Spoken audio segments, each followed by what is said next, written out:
당나라 역사상 가장 찬란했던 시대를 무너뜨린 금단의 사랑. 현종 황제와 양귀비.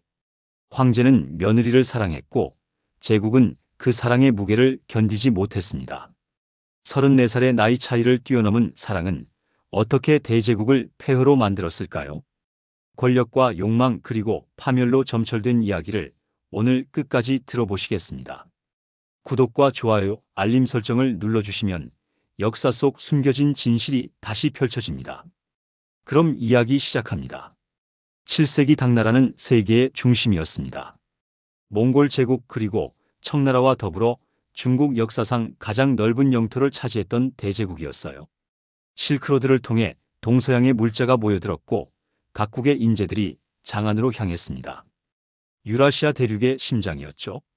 이 황금기를 이끈 인물이 바로 제6대 황제 현종이었습니다. 712년 27의 나이로 즉위한 현종은 훌륭한 통치자였어요. 토지를 공평하게 분배하는 균전제를 시행했고 농업 생산량을 크게 늘렸습니다. 백성들의 삶은 안정되었어요. 신하들의 사치를 경계했고 친인척의 정치 참여를 막았습니다. 부정부패를 뿌리 뽑았죠. 현종은 살이 빠질 정도로 국정에 몰두했습니다. 신하들이 걱정하자 현종은 이렇게 말했어요. 짐이 정무로 수척해지더라도 천하가 살찐다면 그것으로 족하다. 당나라 역사상 가장 찬란한 시기였습니다. 개원의 치라 불리는 태평성세였어요. 하지만 이 평화는 한 여인의 등장으로 흔들리기 시작했습니다. 719년 사천성의 한 마을에서 양옥환이 태어났습니다. 훗날 양귀비라 불리게 될 여인이었죠. 전설에 따르면 양귀비는 특별한 아이였어요. 어머니 뱃속에 12개월이나 있다가 태어났다고 합니다. 태어나자 방의 향기가 감돌았고 탯줄은 연꽃 같았다고 해요. 처음 3일 동안 눈을 뜨지 않았는데 어머니가 신이 눈을 쓰다듬는 꿈을 꾸고 나서야 눈을 떴다는 이야기가 전해집니다.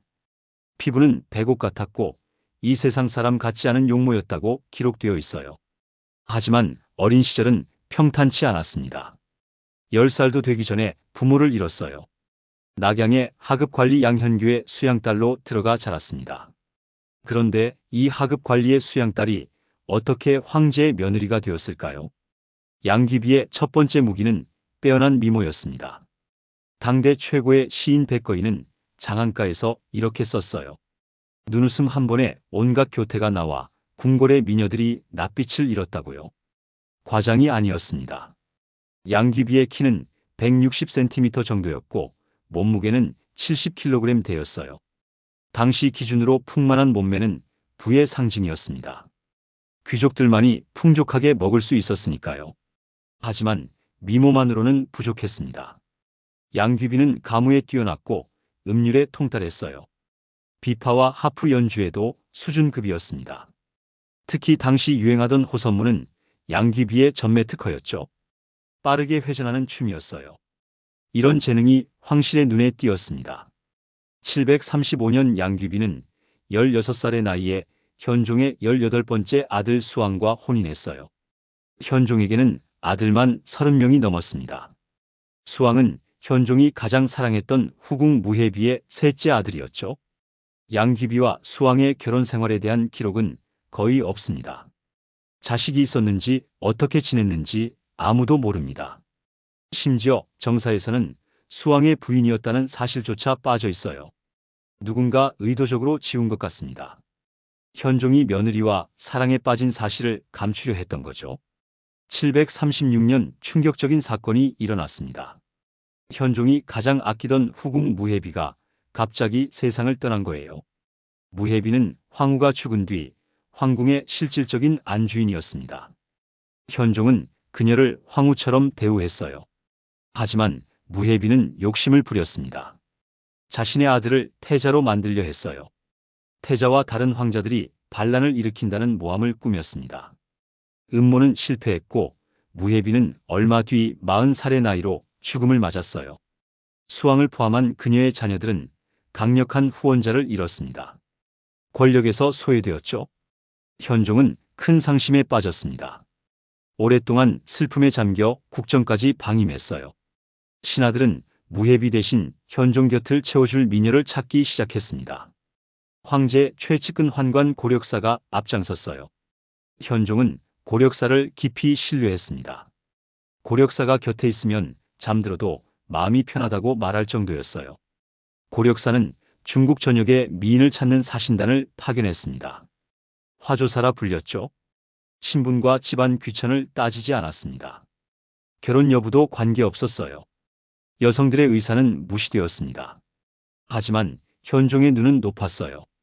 외모는 물론이고 교양과 예술적 교회가 뛰어나야 했습니다.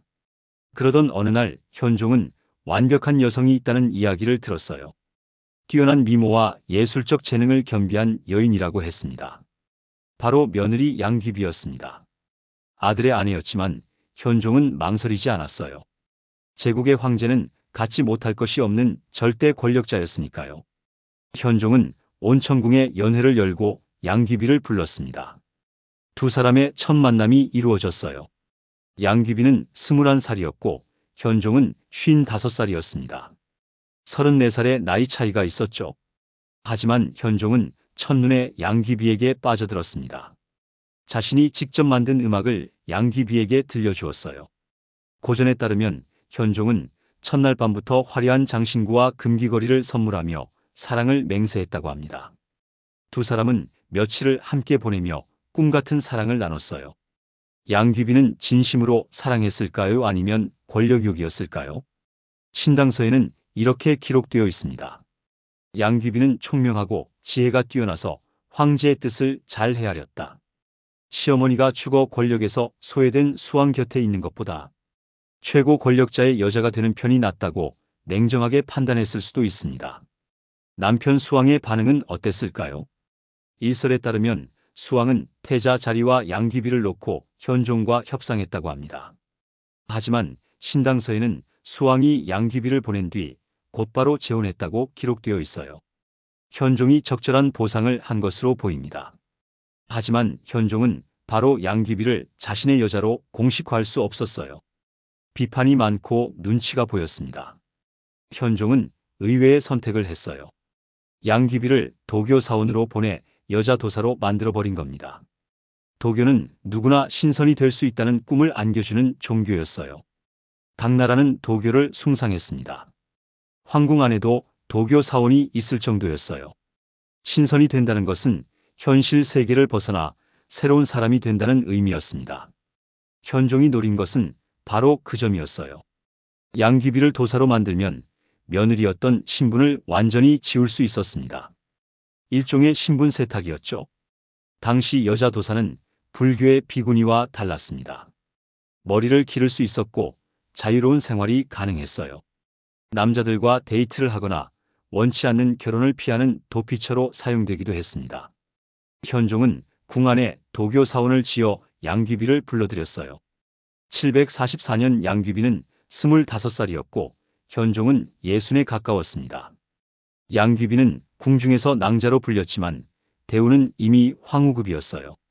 다음 해인 745년 양귀비는 후궁 중 최고의 지위인 귀비로 책봉되었습니다.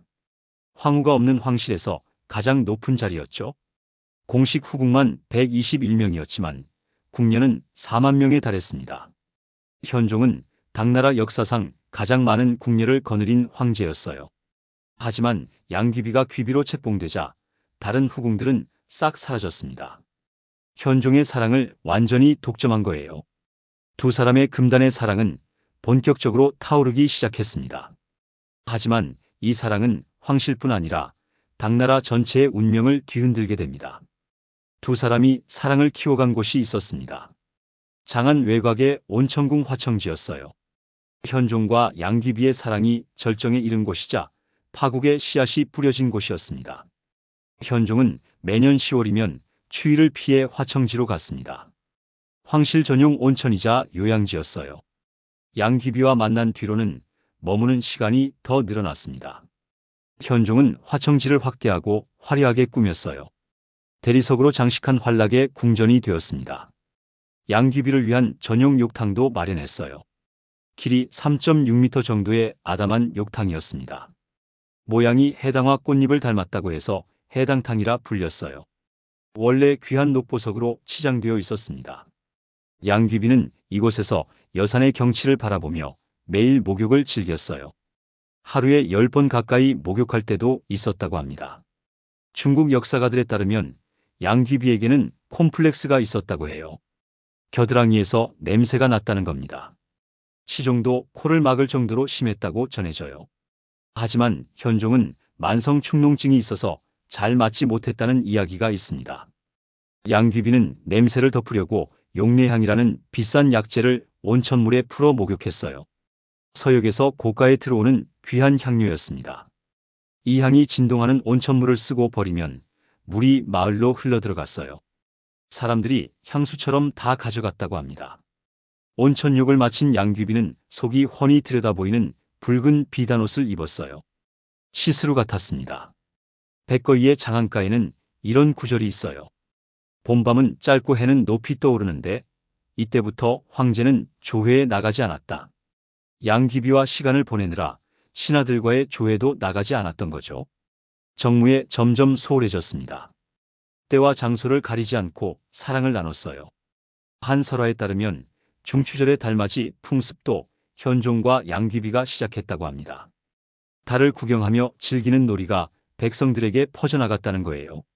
하지만 이렇게 타오르던 사랑에도 위기는 있었습니다. 양귀비가 27살 때 현종의 명으로 황궁을 나간 적이 있어요. 시기와 질투 때문이었습니다. 양귀비보다 먼저 궁에 들어온 매비라는 후궁이 있었어요. 매화꽃의 매였습니다. 매비는 박식하고 독서를 좋아했으며 바람 불면 날아갈 듯 날씬했어요. 어느 날 밤 현종이 매비와 하룻밤을 보냈습니다. 양귀비가 알고 득달같이 달려가 현종을 다그쳤어요. 대놓고 질투했습니다. 현종은 매비를 점점 멀리했어요. 매비는 신경을 담은 시를 써서 현종에게 보냈습니다. 현종은 양귀비 눈치를 보느라 답장도 못하고 대신 진주를 몰래 보냈다고 해요. 물질로 보상한 거였죠. 여러 여자 문제로 다투다 현종은 양귀비를 쫓아냈습니다. 하지만 현종 역시 식음을 전폐하고 후회하며 시중들을 때리기까지 했어요. 질투는 양귀비만의 것이 아니었습니다. 현종도 만만치 않았어요. 750년 양귀비가 31살 때 두 번째로 쫓겨난 일이 있었습니다. 현종이 형제들과 어울려 놀고 있을 때였어요. 양귀비가 영왕의 옥피리를 받아부는 모습을 현종이 보게 되었습니다. 음악에 관심 많은 양귀비가 피리를 받아 불었을 가능성이 높았죠. 하지만 현종은 질투했어요. 다른 남자의 피리를 불고 있다는 분노가 뒤섞였습니다. 양귀비는 또 황궁 밖으로 쫓겨났어요. 양귀비는 머리카락을 자르며 잘못을 빌었습니다. 신첩의 모든 것은 폐하께서 하사하신 것이옵니다. 오직 이 머리카락만이 신첩의 것이오니 이를 바쳐 죄를 씻고자 하나이다. 자신을 다시 불러주지 않으면 죽겠다는 의미였어요. 현종은 결국 고력사를 보내 양귀비를 정중하게 데려왔습니다. 양귀비를 돌본 친척들에게도 엄청난 재물을 상으로 내렸어요. 양귀비는 연애의 고수였습니다. 한 번은 현종이 아들과 바둑을 두다 질 것 같자 양귀비가 키우던 강아지를 풀어 바둑판을 어지럽혔다고 해요. 현종은 양귀비의 센스에 감탄했습니다. 해여화라고 불렀어요. 말을 알아듣는 꽃이라는 뜻이었습니다. 얼굴만 예쁜 후궁이 아니라 군주의 마음을 헤아리는 총명을 겸비했다는 최고의 칭찬이었죠. 총명했던 양귀비는 현종을 사로잡기 위해 물불을 가리지 않았습니다. 현종도 양귀비의 부탁이라면 모두 들어주었어요. 구당서에 따르면 양귀비의 비단옷을 만드는 인부만 700명이었다고 합니다. 내부 인테리어와 살림살이를 만드는 기술자만 수백 명에 달했어요. 양귀비가 예쁘게 꾸미는데 현종이 아낌없이 지원한 겁니다. 양귀비는 미모 관리에 가장 공을 들였어요. 늘 꽃단장을 하고 현종 앞에 흐트러짐 없이 섰습니다. 당대 최고의 시인 두보는 양귀비를 이슬 먹으면 불꽃함스러운 한떨기 꽃이라 비유했어요. 양귀비는 젊음을 유지하기 위해 당나귀 가죽을 푹 삶은 악교를 복용했다고 합니다. 오늘날의 고급 콜라겐 같은 거였어요. 황실에서도 구입하기 어려운 최고급 약재였습니다. 눈먼 사랑은 양귀비에게만 향한 것이 아니었어요. 양귀비의 집안 사람들과 사돈의 팔촌까지 은혜가 베풀어졌습니다. 현종은 양귀비의 죽은 생부에게 제국공이라는 벼슬을 추증했어요. 죽은 생모에게는 양국 부인이라 봉했습니다. 양귀비를 키워준 친척들에게도 높은 벼슬을 내렸어요. 친척 오빠 한 명은 무해비의 딸인 태화공주와 결혼시켰습니다. 양귀비가 외로울까봐 3명의 언니를 장안으로 불러들여 국부인이라는 칭호를 내렸어요. 세 언니는 화려하게 차려입고 다녔습니다. 신당서에 따르면 이들이 지나갈 때마다 옷에서 보석이 부딪히는 소리가 났다고 해요. 장신구와 고가의 신발이 줄지어 늘어섰다고 합니다. 해마다 황실로부터 1000관의 돈을 치장 비용으로 받았어요. 지금으로 따지면 1인당 5억 원에 가까운 돈이었습니다. 세 자매는 자기 집보다 큰 집을 보면 부숴버리고 다시 지을 정도였어요. 탐욕이 엄청났습니다. 양귀비 가족들의 권세는 황제만큼 커졌어요. 사방에서 재물을 보냈고 양씨 집안 문 앞은 시장처럼 북적였습니다. 공주들조차 이들에게 먼저 자리를 양보했어요. 황손들의 혼사는 세 자매의 허락을 받아야 했습니다. 혼사가 성사되면 황손들은 엄청난 돈으로 답례해야 했어요. 752년 18년간 재상 자리에 있던 이인보가 죽자 현종은 양귀비의 육촌 양국충을 재상으로 앉혔습니다. 현종은 그에게 나라의 충신이라며 양국충이라는 이름까지 하사했어요. 하지만 구당서에는 이렇게 기록되어 있습니다. 양국충은 성품이 간악하고 괴벽하였으며 재능이 천하고 행실이 더러웠다. 제멋대로 위세와 권력을 농단했다고 해요. 양국충은 계산에 능하고 눈치가 빨랐습니다. 재상에 오른 뒤 40여 개의 관직을 독차지했어요. 천하가 양국충의 세상이 된 겁니다. 하지만 당나라 몰락을 앞당긴 것은 이뿐만이 아니었습니다. 또 다른 인물이 있었어요. 현종과 양귀비의 총애를 받으며 제국을 쇠락의 길로 이끈 자였습니다. 알록산이라는 인물이 있었습니다. 이란계와 돌궐계의 이민족 출신이었어요. 붉은 머리에 파란 눈을 가진 이국적인 외모였습니다. 당나라는 개방적인 제국이라 외국인도 실력만 있으면 높은 관직에 오를 수 있었어요. 알록산은 변경에 주둔한 군사령관 절도사였습니다. 당시 절도사의 권한은 매우 높았어요. 영토가 확장되면서 군사권뿐 아니라 행정과 재정권까지 장악했습니다. 황실에서 통제하기 어려울 정도로 거대해졌죠. 742년 알록산은 평로절도사에 올랐고 여러 전공을 세우며 범양절도사와 하동절도사까지 겸했어요. 당나라 동북 변경의 병권을 거의 장악했습니다. 알록산에게는 특별한 재주가 있었어요. 아첨을 잘했고 탁월한 언변으로 사람들을 즐겁게 만들었습니다. 특이한 외모도 한몫했어요. 무려 200kg이 넘는 거구였다고 합니다. 늘어진 배가 무릎 가까이까지 내려왔다고 해요. 말을 타면 늘어진 배를 받쳐주는 안장을 별도로 올렸을 정도였습니다. 이런 점이 현종과 양귀비의 마음을 사로잡았어요. 알록산은 또 하나의 특급 비결이 있었습니다. 바로 양귀비도 잘 추었던 호선무였어요.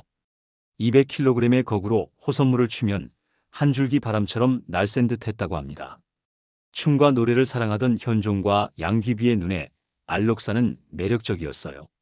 알록산은 40대 나이에도 16살 어린 양귀비 앞에서 온갖 재주를 부렸습니다.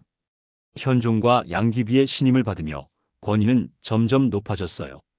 746년 알록산이 북쪽 거란을 격파하고 장안에 입성했을 때 양귀비는 그를 양아들로 삼았습니다. 자신보다 16살이나 많은 알록산을요. 양귀비는 양아들로 삼은 알록산의 생일에 특별한 선물을 했어요. 바로 목욕의식이었습니다. 당시 중국에서는 아기가 태어난 3일째에 약재를 넣고 끓인 물로 씻겨주고 포대기에 싸서 건강과 행복을 기원하는 목욕의식을 거행했어요. 양귀비는 이 의식을 200kg의 중년 알록산에게 해준 겁니다. 양아들이 된 알록산은 황궁을 마음대로 드나들었어요. 양귀비와 함께 식사를 하거나 밤늦도록 함께 있었습니다. 현종은 이상하게도 둘 사이를 전혀 의심하지 않았다고 해요. 오히려 알록산에게 상을 하사했다는 기록만 있습니다. 알록사는 양귀비의 총애를 등에 업고 재상 자리까지 위협할 정도가 되었어요.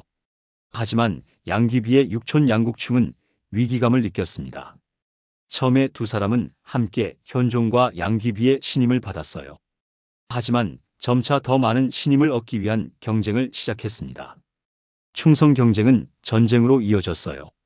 당시 당나라 변경에는 거란족 돌궐 티베트 지역에 토번 남조 세력이 있었습니다.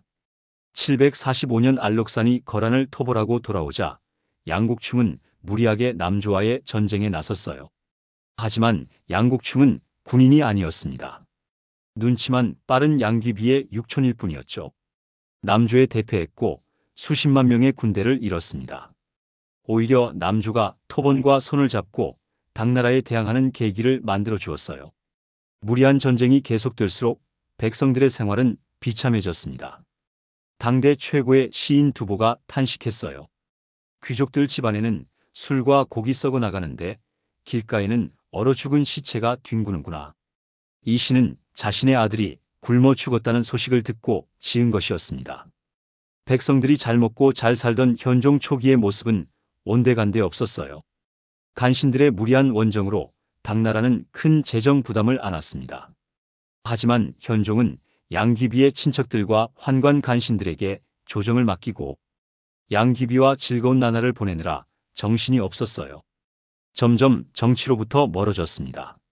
나라를 뒷전으로 한 현종과 양귀비의 사랑은 파국을 향해 달려갔어요. 알록산이 현종과 양귀비를 배반하고 반란을 일으켰습니다. 반란의 결정적 계기를 만든 것은 양국충이었어요. 알록산을 재상으로 올리려는 움직임에 양국충이 결사반대하며 본격적으로 견제하기 시작했습니다. 양국충은 현종에게 여러 번 알록산이 반역을 일으킬 거라 모함했어요. 태자 역시 아첨하는 알록산을 견제하며 강한 적대감을 품었습니다. 알록산은 자신의 입지가 점점 좁아지는 것을 느꼈어요. 그래서 나라를 망치는 양국충을 없애자는 명분을 내세워 15만 병력을 이끌고 반란을 일으켰습니다. 755년 당나라 몰락의 서막을 연안사에 나뉘었어요. 당시 당나라 군사력의 3분의 1을 장악한 알록산의 군대는 빠르게 당나라를 무력화시켰습니다. 유주에서 출발해 낙양까지 단 한 달여 만에 진군했어요. 동관을 지나 수도 장안까지 점령할 기세였습니다. 현종은 알록산의 군대가 동관을 지났을 무렵 양귀비와 신하들을 데리고 장안을 빠져나와 피난길에 올랐습니다. 황제가 수도를 버리고 도망간 거예요. 피난길에 나선 지 이틀째 되던 날 현종 일행은 장안에서 서쪽으로 100리 떨어진 마회역에 도착했습니다. 병사들은 지쳤고 이탈하는 병사들도 나타났어요. 나라를 위기에 빠뜨린 양귀비 일가를 처단하라는 요구가 터져나왔습니다. 병사들이 황제를 에워쌌습니다. 양국충과 세 자매는 병사들에게 쫓기는 신세가 되었어요. 역사서에는 이렇게 기록되어 있습니다. 양국충은 달아나다 붙잡혔고 병사들이 그를 죽여 사지를 갈랐다. 창으로 머리를 매달아 영문 밖에 걸었으며 아들과 한국 부인, 진국 부인을 죽였다. 그동안 양귀비 일가의 폭정을 참아왔던 병사들이 무참히 살해한 겁니다. 하지만 병사들의 요구는 여기서 끝나지 않았어요. 이제 황제를 에워싸고 나라를 이 지경으로 만든 양귀비를 직접 죽이라 요구했습니다. 현종은 허락되신 눈물을 흘리며 차마 양귀비를 돌아보지 못했다고 해요. 현종의 목숨은 살려야 했습니다. 환관 고력사가 현종을 대신해 양귀비를 근처 불당으로 데려갔어요. 비단으로 양귀비의 목을 메어 죽음에 이르게 했습니다. 양귀비의 나이 37이었어요. 허망하게 세상을 떠났습니다. 홀로 남은 현종은 어떤 삶을 살았을까요? 현종은 일찍 황제 자리를 아들 숙종에게 물려주고 반란 진압을 맡겼어요. 모든 권력에서 물러난 현종은 양귀비를 떠올리며 하루하루 눈물바람으로 늙어갔습니다. 구당서에 따르면 현종이 장안으로 돌아올 때 양귀비의 묘를 몰래 파냈다는 이야기가 있습니다.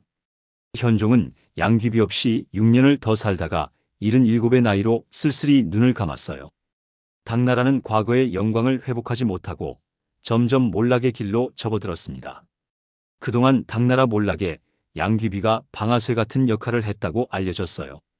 하지만 어떻게 제국의 붕괴가 한 여자에게만 책임이 있을 수 있을까요? 양귀비는 당나라 번영의 정점에서 피었던 하나의 꽃이었을지도 모릅니다. 격동의 역사 속에서 휩쓸린 희생양이었을 수도 있어요. 현종의 눈먼 사랑과 신하들의 권력욕 그리고 제국의 구조적 모순이 뒤섞인 결과였습니다. 양귀비는 그 소용돌이의 중심에 서 있었던 여인이었어요. 당나라는 안사에 난 이후 회복하지 못했습니다. 지방 절도사들의 힘이 너무 커졌고 황제의 권위는 땅에 떨어졌어요. 환관들이 정치를 농단했고 당쟁이 극심해졌습니다. 변경의 이민족들이 계속 침입했어요. 농민 반란도 끊이지 않았습니다. 907년 당나라는 결국 멸망했습니다. 현종이 일궈낸 개원에 치는 양귀비와의 사랑으로 끝났고 당나라는 다시는 예전의 영광을 찾지 못했어요. 한 여인에 대한 황제의 사랑이 대제국을 무너뜨린 겁니다. 권력과 사랑 그리고 욕망이 뒤섞인 비극이었습니다. 오늘날 사람들은 현종과 양귀비를 어떻게 기억할까요? 어떤 이는 신분과 나이를 뛰어넘은 위대한 사랑이라 말합니다. 어떤 이는 국가를 망친 막장 드라마라 비난해요. 어떤 이는 양귀비를 희생양이라 동정합니다. 진실은 아마도 그 모든 것 사이 어딘가에 있을 겁니다. 분명한 것은 이것입니다. 권력은 사랑을 지킬 수 없었고 사랑은 제국을 지킬 수 없었습니다. 현종은 양귀비를 사랑했지만 끝내 그녀를 지키지 못했어요. 양귀비는 권력을 원했지만 결국 권력에 희생되었습니다. 두 사람의 사랑은 찬란했지만 그 대가는 너무 컸습니다. 역사는 그렇게 되풀이됩니다. 오늘 우리는 당나라 현종과 양귀비의 사랑을 따라 대제국의 흥망성쇠를 목격했습니다. 사랑은 아름다웠지만 대가는 혹독했어요. 권력과 사랑 사이에서 무엇을 선택해야 하는지 역사는 질문을 던집니다. 다음 회차에서는 또 다른 역사의 순간을 찾아 떠나겠습니다. 구독과 좋아요, 알림 설정을 눌러주시면 잊혔던 역사의 목소리가 다시 들립니다. 함께해 주셔서 고맙습니다.